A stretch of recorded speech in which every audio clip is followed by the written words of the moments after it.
Hi everyone, thank you so much for your time. If you are interested in evaluating what it means to build a data lake on AWS or on your way to building your analytics platform on AWS and just keen to explore some possible architectural patterns and best practices, this session is for you.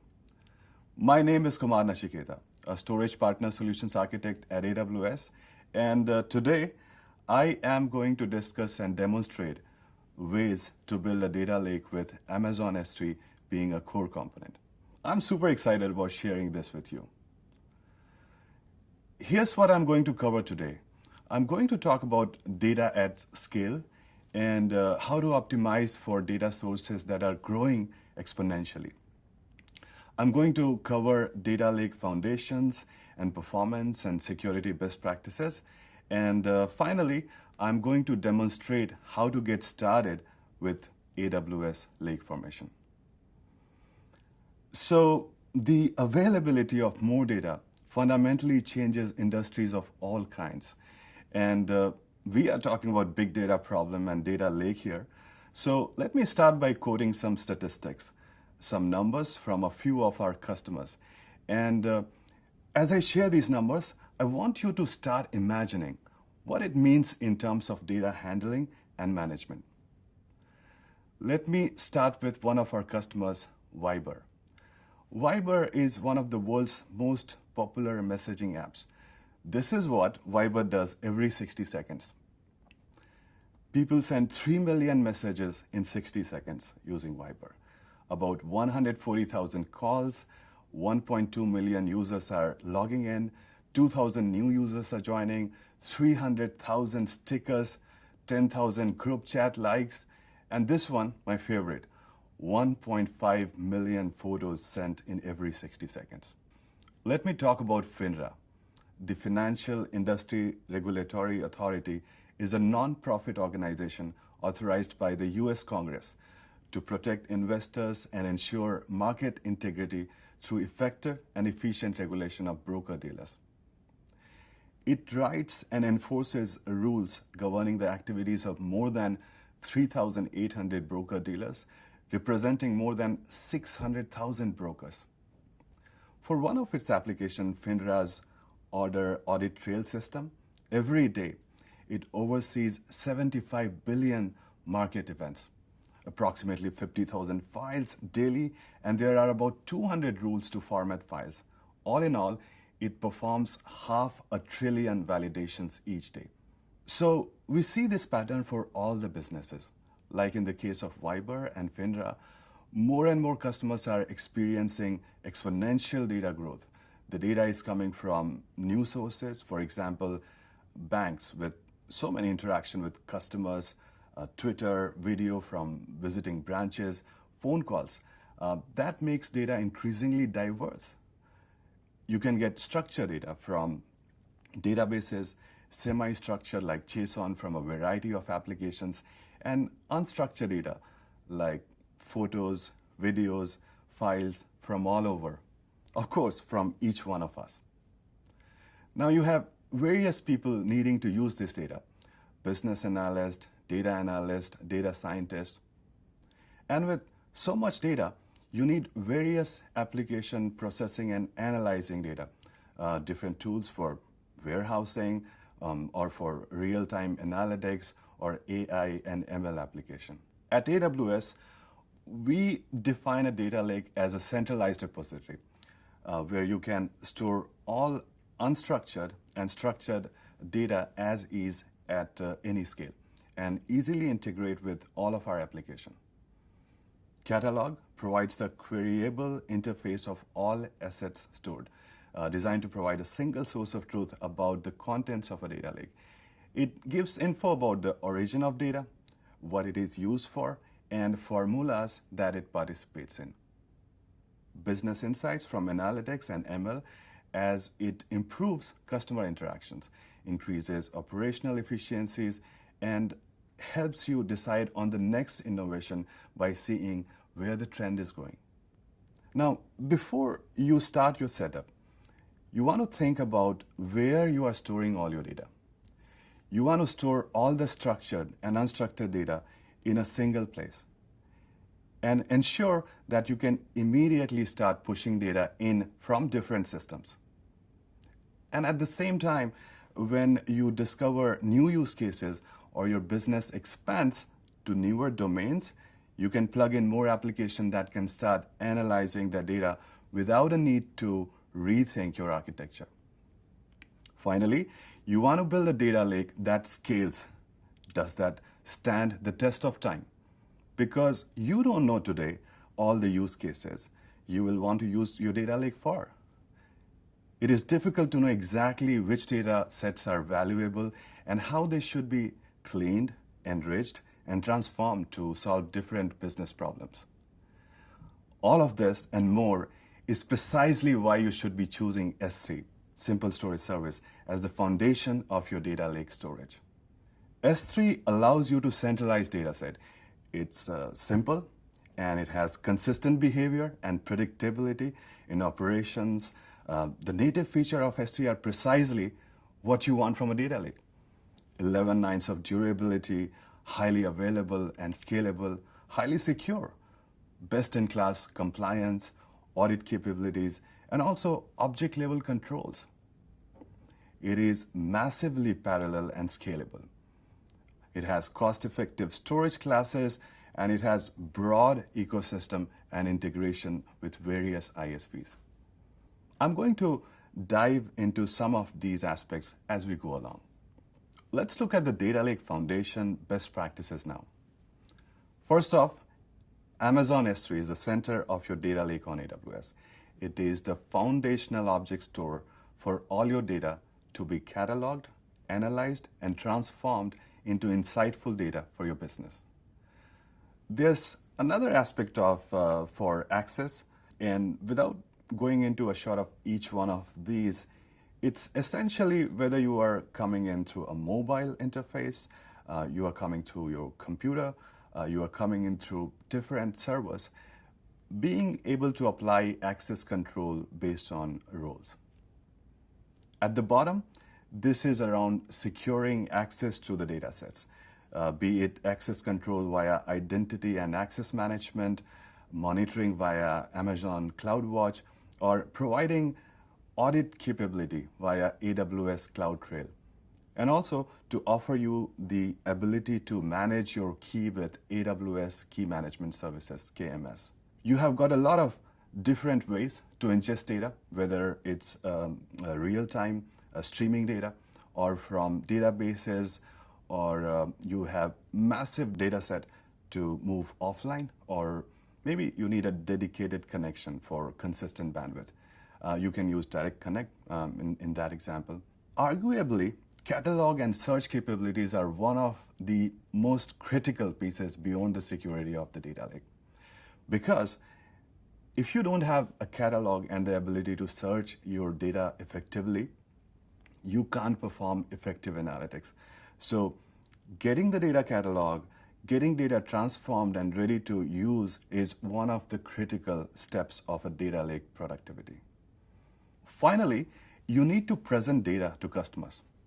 Now, there is a whole host of tools there, but the thing to think about is where you start when you build your data lake today is not where you are going to be in the future if you are successful. So you want to develop this kind of modularized architecture so you can evolve these different aspects as your use cases evolve, as you onboard new users, new use cases, new tools, so that you know you can grow around your data foundation without fundamentally breaking what's working today, but making it additive. Let me take you through a common approach to build a data lake and a few design patterns now. Here's what your workflow might look like. The first step is choosing the right storage. Next, you want to ingest your data. And as you go along, there are several platform decisions you are making. You choose a storage platform that gives you the most amount of ingestion option. Next, rather than looking at a data lake as a data store for analysis, at some point, structuring your data schemas first can ensure that your data collection meets your quality threshold and makes it easier to analyze the data. The fourth step is to configure it correctly. Apply the right access controls, security policies, and compliance provisions. Finally, make that data available for analytics. So another thing that you should be doing is to follow a pipeline architecture. You don't need to throw everything into one S3 bucket. Instead, your data starts off being ingested to S3 and then will be transformed and cataloged by Glue or EMR. Then it transitions back to your production data lake in S3, where you can run analytics with Redshift and native and third-party analytics services. Now, let's look at some customer architecture now. The first one is Viber.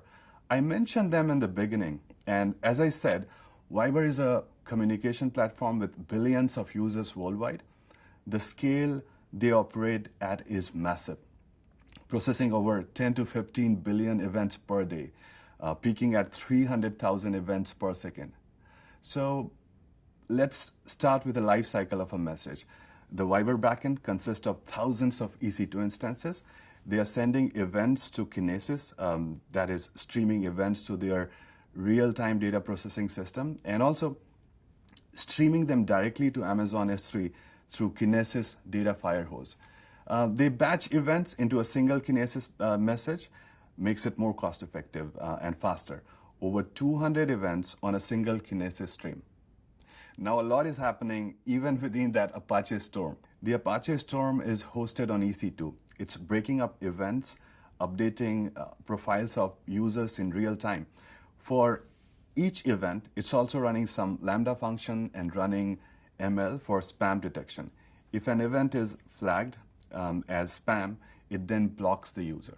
They are saving the raw data on S3 in case there's an issue and they need to revisit that data. It was challenging to batch all the events into a single file in a Parquet format in Apache Storm itself because you ran out of memory space. Instead, what they built is these smaller files go in S3 directly. Still, they have a separate EMR process, which then on an hourly basis takes those events, batches to larger files, and converts to Parquet and stores in S3. They used to use Presto, but have been using Athena now because they saw it to be much faster for a variety of use cases. The biggest welcome surprise that Viber told us about was the querying performance using Athena on their new data lake was very good. Let's look at Finra's use case next. They hit a wall with the number of data that was coming in and the limitation of their on-premises architecture. Now, I am going to focus on one small portion of their architecture that deals with analytics. The bottom left here is a vast effort that focuses on data management and prepping of the data before it enters the data lake bucket. They did a separate data copy for analytics, which in itself is a multi-petabyte data lake for analytics. A user can come in and ask a question of their solution. The request comes in and kicks off a Hive job in EMR that will access the data in the data lake to get a subset of the data and then create a data mart. Once that's done, ECS will then do the relevant analysis of the data. Once the data mart is constructed, they look at how complex the query is, how wide it is, how many objects, how many rows of data are we looking at. The file size is another aspect. So once the complexity is determined, it does signaling to, say, the Presto cluster for a simple query or to Redshift for a more complex query. Shifting to this blend of querying engine based on the query type helped Finra expand it to more use cases they had imagined. So we see a couple of different common design patterns when customers think about building a data lake. If you are already a sophisticated analytics user on premises, you may have Hadoop, you may have data warehouse, You may have developed a lot of custom applications, a lot of custom code that was purpose-built to your on-prem environment. If you want to start to use the cloud, often the best approach is to lift and shift, where you are just going to pick up those tools up and run them on EC2 with EBS. You will use S3 as the data storage backend to replace an HDFS file system for the bulk storage. And that's often the most efficient because it's less disruption to a lot of custom development you may have around those open source tools. But the downside is you're going to provision, manage it, and scale it yourself. You're going to have to monitor and manage availability, and you're going to own upgrades and versioning. Still, it's the right approach for some of our biggest customers we have, like Pinterest, Netflix, Airbnb took this approach to get to the cloud. The other pattern, if you are just starting or you have the luxury to begin to refactor to use our managed services, you can use things like EMR for managed Hadoop, Athena for an ad hoc query, Glue for catalog and transform, the Redshift for data warehousing. And then you are more focused on outcomes rather than managing all of the infrastructure. Another approach is a hybrid between the two, where you take the lift and shift, but if you use S3 as the storage foundation, it allows you to evolve. A hybrid approach where you use open source today, but then maybe you migrate it to managed services or bring in new capabilities like machine learning through the SageMaker. Let me touch upon specifics of Amazon S3 now. A few aspects like data management, performance, and security. Whether you have raw data that needs to be moved, analyzed, and archived, or archived data of historical assets that you want to analyze for trend analysis, Amazon S3 has a storage class that is optimized for your data access and cost requirements. Amazon S3 offers a range of storage classes designed for different use cases. This includes S3 Standard for general purpose storage of frequently accessed data, S3 Intelligent Tiering for data with unknown or changing access patterns, S3 Standard Infrequent Access, and S3 One Zone Infrequent Access for long-lived but less frequently accessed data. And Amazon S3 Glacier and a Glacier Deep Archive for long-term and archive and digital preservation. Amazon S3 also offers capabilities to manage your data throughout its lifecycle. Once an S3 lifecycle policy is set, your data will automatically transfer to a different storage class without any changes to your application. There are some features to help you manage data at scale and plan upfront. For example, use S3 object tagging.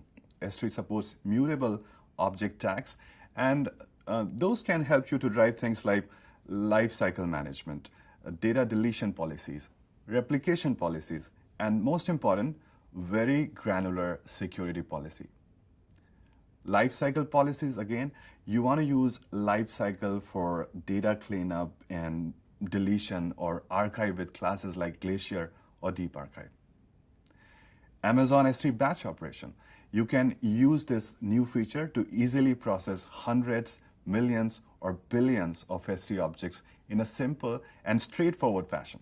You can copy objects to another bucket, set tags, or access a control list, initiate a restore from the Glacier, or invoke an AWS Lambda function on each one. By no means it's comprehensive, but just want to touch upon some guidance on performance design patterns. Amazon S3 can automatically scale to high request rates by parallelizing access across several buckets or prefixes. So you can increase performance by using multiple prefixes as request rates rise. S3 can scale elastically to the required rates. We can achieve 3,500 put, post, delete, and 5,500 get request per second per prefix. Next, you want to aim for 16 to 256 meg object size to optimize throughput and cost. This will also reduce list metadata operation and job setup time. You want to utilize Parquet or ORC formats. These compress by default and splittable. Parquet enables you to run parallel queries. Finally, use the latest SDKs and software versions, which will let you benefit from S3 Select and other features that improve performance in your workload. When securing your data lake, here are a few security best practices to apply to your data lake. These are not the only ones, but these are the things you should do no matter what. First, make sure that your data lake is private, anonymous, deny access by default. After you anonymize your data lake, you want to ensure the security of your data in your data lake and as data enters the data lake. So encrypt everything. Use the bucket policy to require TLS. So your data is encrypted. Secure your data at rest by using server-side encryption on S3. Next, provide access only when appropriate and support multiple unique users and teams. At reInvent, we launched Amazon S3 Access Points. If you missed out on it, an access point is a named network endpoint that you can create to enforce distinct permission and network controls to any request made through that access point. It's a new S3 resource with a host name, ARN, and an IAM resource policy. Access points are available for use with S3 object operations such as get object and put object. A bucket can have multiple access points. So why do you need access points? When you are building your data lake, you might have hundreds of teams or applications accessing the same resource, the S3 bucket. And you want to implement a different level of control and access for all these teams, applications for different data sets within your data lake. Now with S3 access points, that process has been simplified for you. You can now create application or user-specific access points, permitting access to shared data sets with policies tailored to the specific application or user. You can now write granular policies that correspond to the view of the data that you want a particular set of users to have. You are no longer bottlenecked by one complex to manage bucket policy that you previously would have to review, audit, and modify every time there was a change in the access need for the bucket. In this example, we have created access points for all 4 teams accessing this shared bucket and configured the policies accordingly. Access points can be created for both existing and new bucket. I know I talked about a couple of approaches to build the data lake, and regardless of the path you take, it takes time. So as my last topic, I want to introduce you to AWS Lake Formation. With Lake Formation, you can move, store, catalog, and clean your data faster. You simply point Lake Formation at your data sources, and Lake Formation crawls these sources and moves the data into your new S3 data lake.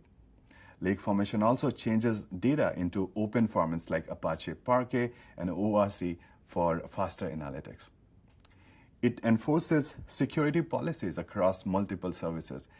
In addition, you can use Lake Formation to centrally define security, governance, and auditing policies in one place, and then enforce those policies for your users across multiple services that access data stored in the data lake. This reduces the effort in configuring policies across services and provides consistent enforcement and compliance.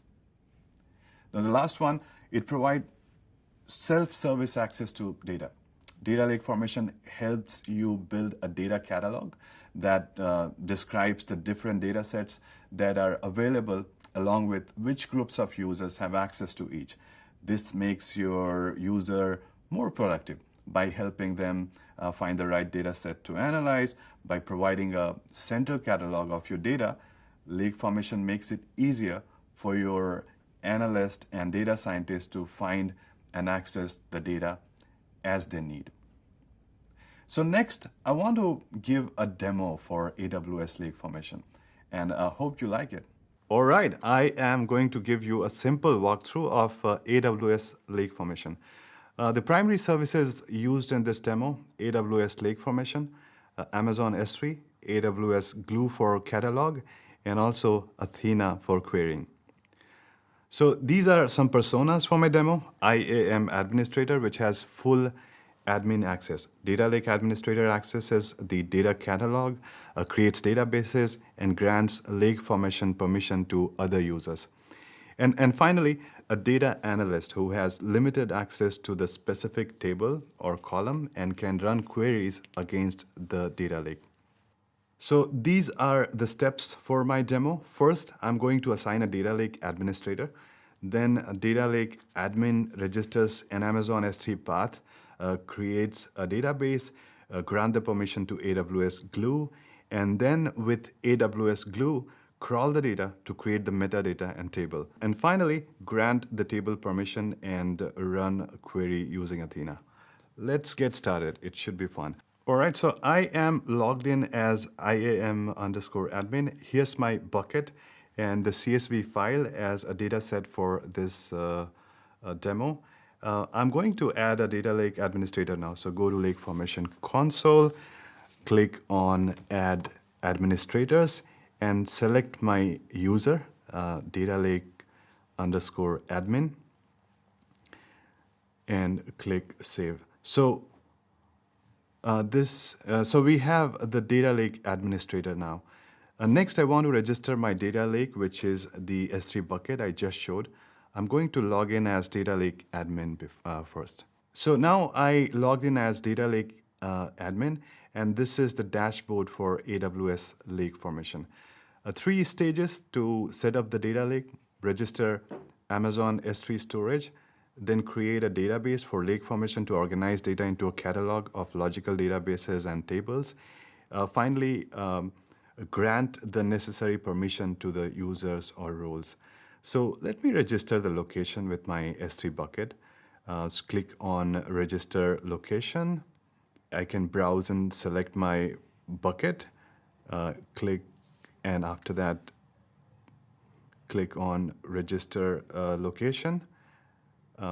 So it's done now. Our data lake location is registered. Next, I'm going to create a database. So I'm going to click on Create the Database, and I'm going to give my database a name, zip code DB, and I'm going to type in my location, and then after giving the location, click Create Database. So now the database is ready. I'm going to grant permission to AWS Glue so it can crawl, detect the schema, and creates a metadata table. Click on Grant Permission, then use AWS Glue service role. Choose the database as zip code DB and grant these permissions and grant. So done. Now we are ready to create and run the AWS Glue crawler. So I'm going to click crawlers, and crawlers is here. This takes me to the Glue console. So I'm going to click on Add Crawler here, give my crawler a name, click Next, and choose Data Stores here. This is the path of my data set. Click Next. So no other data sources. Choose an existing role. So AWS Glue service role, click Next. And I'm going to run on demand, click Next. And select zip code DB database. And review and click on Finish. So I'm going to click Run it now. So I'm pausing for a while. So in a minute, it should be done. And as you see, it's created. I'm going back to the AWS Lake Formation console. And if you see, it has created a table here. So I'm going to grant permission to the data lake admin to this table to run a query from Athena. So again, from the dashboard, click on grant permission and choose my data lake admin user. So I'm just going to type data lake admin and then choose the database, and I'm going to choose the table, and I'm going to give all these permission to my table and grant. So I should be able to run Athena query through this data lake admin. So next I'm going to log in to Athena and try to run a query. So this is my Athena console, and this is a zip code DB. Just look at the schema here. So we have all the columns. So what I'm going to do, I'm going to simply click on preview table, and I can see all the columns. So now what I'm going to do is to give restricted access to data analyst and see how it works. So first we want to go and give the permission. So go to grant permission, click here, and then I'm going to choose user as data analyst, and again table as zip code DB, database zip code DB, table zip code, and I'm going to select few columns now. So just select 2 columns, jurisdiction name and count participants, and I'm just going to give select permission. Click on grant, and now the permission is given. So now I'm going to log in as data analyst and run Athena query, and we are going to see how it behaves. So now I'm on Athena console through data analyst, and I'm going to look at the table.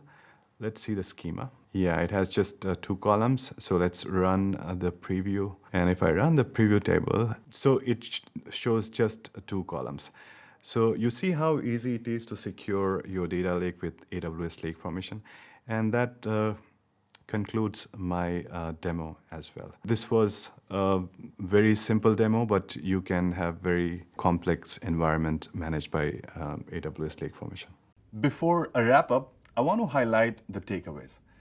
Tens of thousands of customers have built a data lake on Amazon S3. It is the best place to build a data lake. It provides the security, performance, and cloud scale that is needed to derive insight from your data to build for success. Make sure you start with S3, ensure the right governance, optimize for data sources, improve performance, and set the right level of security and access. That wraps up my presentation for today. If you are ready to continue learning, we offer 45 plus free digital courses around storage, including backup and restore with AWS and migrating and tiering storage to AWS. You can also take architecting on AWS classroom training to get hands-on practice and learn directly from an instructor. Visit the storage learning path to get started learning about storage. And thank you again for attending. And we really appreciate your feedback so that we can better understand the topics and services you would like to know more. So please do take the time to fill out the survey. And thank you for your time again, and enjoy the rest of the day.